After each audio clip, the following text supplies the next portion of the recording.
دا ورور سوال کړی دی وایي ما ته دا مسله ده چې کله زه استنجا وکړم نو داسې محسوسوم چې ما نه قطره لاړه. اوس نو دا پته نشته چې دا د تشو میچازو قطره ده که نه هغه اوبه دي چې په کومه باندې ما استنجا وکړه. دا مسلې ډېرې راځي خلک او انسان که هر څومره ځان ته ګټ وي زورور وي خو دی کمزوری دی. دا قسم مسلې د هر چا په ژوند کې راتلی شي. نو دې دپاره ګوره یو قانون یاد کوي. شریعت کې یو قانون دی الیقین لا یزول بالشک، یقین په شک سره نه ختمیږي. چې دا یاد کو ډېرې مسلې حل کېږي، یقین په شک سره نه ختمیږي. اوس ګوره حدیث کې دا راغلی دي په صحیح بخاري صحیح مسلم کې حدیث دی. رسول صلی الله علیه وسلم ته یو کس فریاد وکړو وی یا رسول الله ما ته داسې ښکاري یخیل الی، یعنی دی خیال دی یقین نه دی چې ما نه مانځه کې څه لاړو، یا اواز دی یا هوا ده. رسول الله صلی الله علیه وسلم لا ینصرف، دا سړی به د مانځه نه نه وځي چې څو پورې اواز نه اورېدلی یا بین پې نه لګېدلی. اوس د دې دا مطلب نه دی چې دی به لازم بین ته اواز ته انتظار کوي. مطلب دلته دی چې څو پورې خبره یقیني نه وي، په شک باندې د رسول صلی مطلب دا دی چې په شک باندې عمل نشي کېدی. اوس وګوره یقیني دا ده چې اودسې برابر دی، دا یقیني ده که نه؟ څنګه یقیني ده؟ هغه وایي ما اوس اودس چاردا وکړو. اوس دا یقین چې ته ختمې که نه نو هم په یقین به یې ختمې، په شک نه ختمیږي. یو سړی دی اته محسوسه شوه ښه صحیح چېرې زما اودس مات شو، قطره لاړه، هوا و اواز و هر څه دته یقیني پته ولګېد. موږ اوس وایو او دا یقین ختمیږي په یقین سره، خو یقین نه ختمیږي په شک سره. دا د دې حدیث نه دا قانون موږ ته میلاوي. او رسول صلی الله علیه وسلم یو حدیث کوي صحیح مسلم کې حدیث دی. رسول صلی الله علیه وسلم وایي اذا وجد احدکم فی بطنه شیئا فاشکل علیه.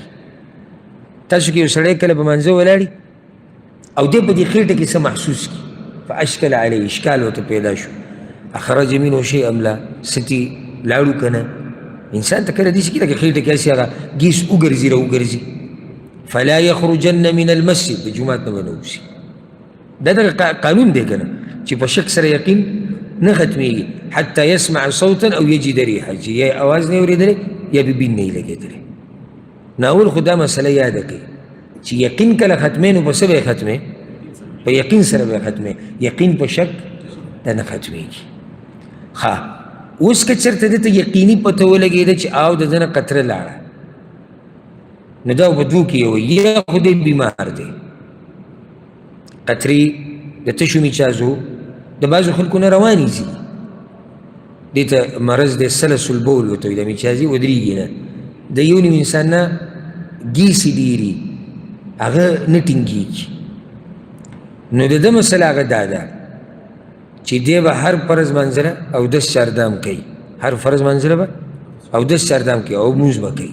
که د مانځه په دوران کې د نه قطره ځي یا هوا نو د ده مونځ نه ماتېږي، مونځ یې صحیح دی. ولې؟ که ته ماته وایې چې ولې نو زه تا ته بله طریقه وښایه. د دې څه طریقه ده؟ فاتقوا الله ما استطعتم، د الله نه دومره ویرېږه څومره چې ستا طاقت وي.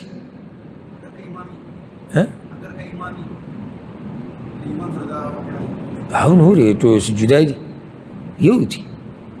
امام هم انسان دی، هغه ته څه مسله راتلی شي. لکه رسول الله صلی الله علیه وسلم ته چې کله یو زنانه دا مسله ذکر کړه چې په ما باندې د استحاضي وینه په مخ وي، د حیض نه د استحاضي وینه دا په مخ وي په ما باندې، نو رسول الله صلی الله علیه وسلم هغې ته دا طریقه وښوده، ته هر منزله اودس سردام کوه، په هغې باندې دغه مونځ او سنت او چې څه او سره کوه. دلته د دې سړي مسله ده چې په مخه ته میچازي ځي.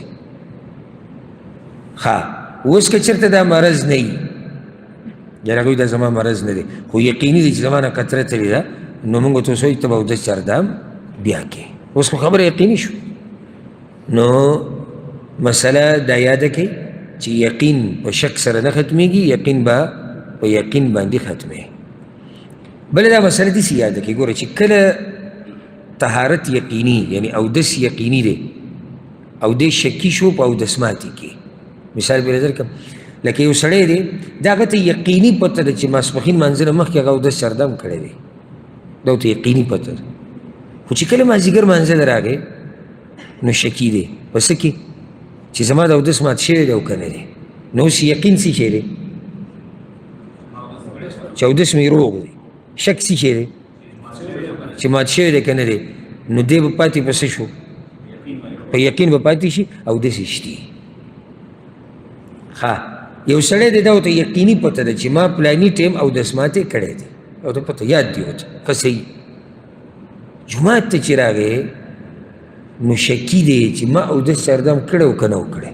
اوس دلته هغه د اودس ماتې چې کوم دی هغه یقیني دی او طهارت شکي دی، نو موږ درته وایو ستا اودس مات دی.